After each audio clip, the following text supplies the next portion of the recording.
Naku po, matindi ho ito. Nakakahiya itong si Sara Sayad Lustay sapagkat biglang kumalat ang kanyang video scandal. Napakarami na ho nakapanood. Alright, welcome back to my YouTube channel. I'm Andy's Vlog. Mga kaibigan, nako, ay grabing iskandalo ito. Nakakahiya sapagkat kinasasangkutan ho ni Sara Sayad Lustay. Magugulat ho kayo, kaibigan. Isang like, isang share sa video na ito. Please subscribe my YouTube channel. Trending ho.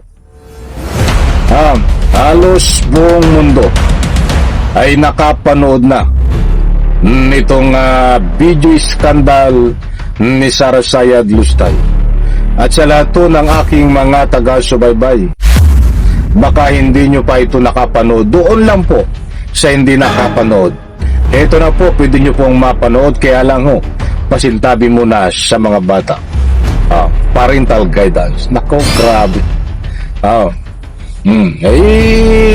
Huwag na po tayong magtaka dahil lahat po ng iskandal ay tinatago po yan.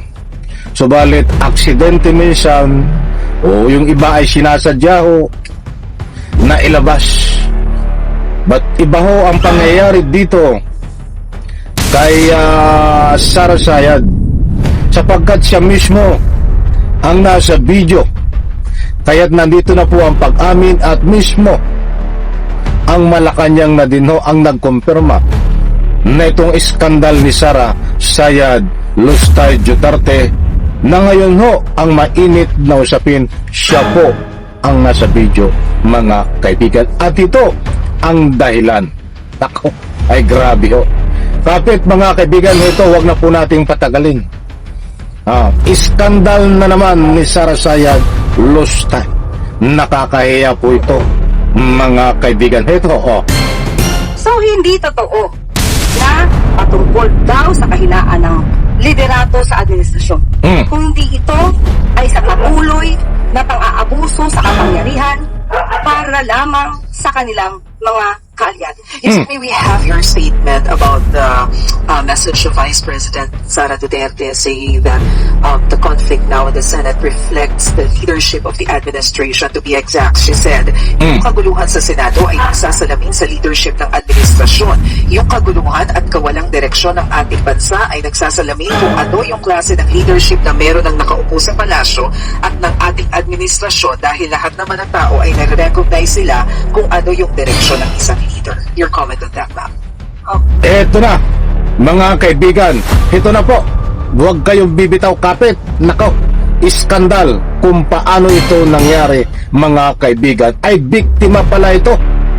At nasabing pang-aabuso, nagpabiktima, nandito pa rin ang tinatawag na pang-aabuso. Ipapaliwanag ko po sa inyo pagkatapos po nito. Pakinggan at panoorin nyo po.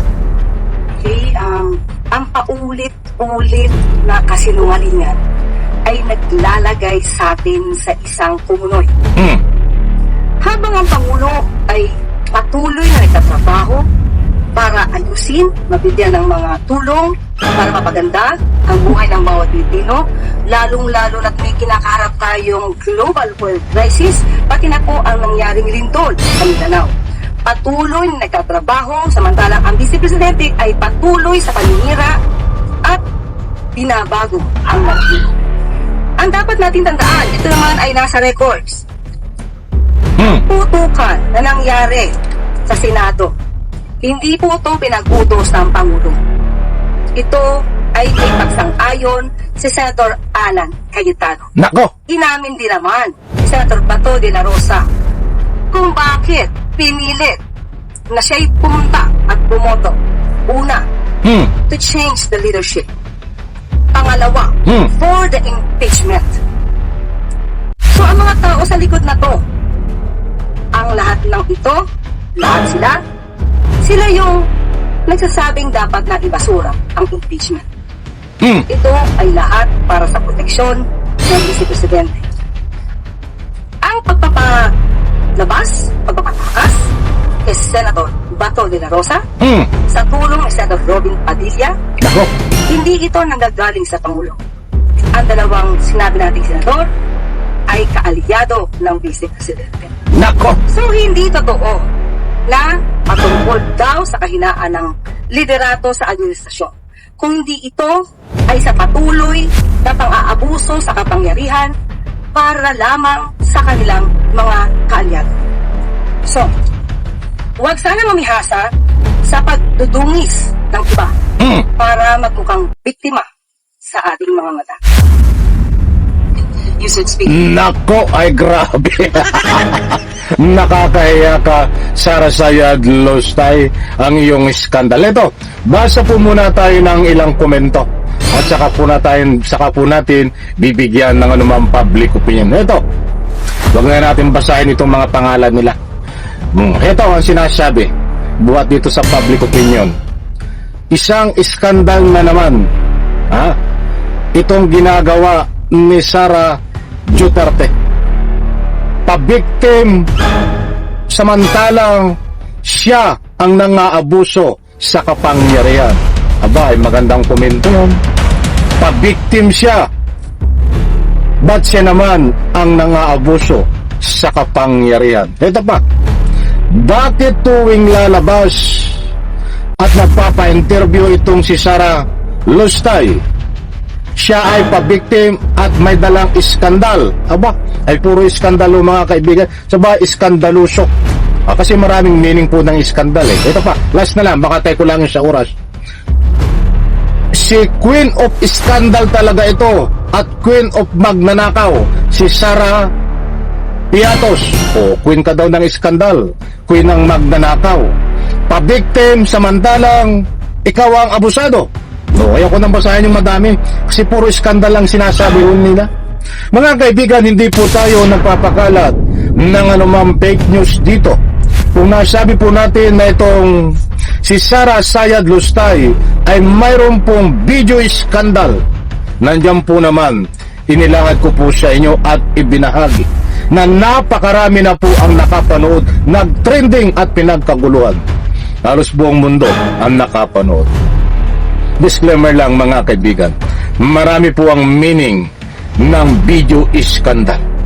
Ito po ay iskandal, isang uri ng iskandal ayon din po sa nagbibigay ng anumang public opinion. Tandaan po natin, baka po para hindi naman tayo mabiktima ng anumang fake news. Marami po ang meaning ng iskandal, samantalang ito isang uri din po ng iskandal, itong mga pahayag ni Sara Sayad Lustay Duterte. Abusado at biktima. Biktima at pang-abuso. Dahil siya po ay pabiktim, samantala siya naman ho ang nang-aabuso sa kapangyarihan. Kaya't nasabi po natin, biktima at pang-aabuso. Maliwanag mga kaibigan, isang like, isang share sa video na ito. Salamat po.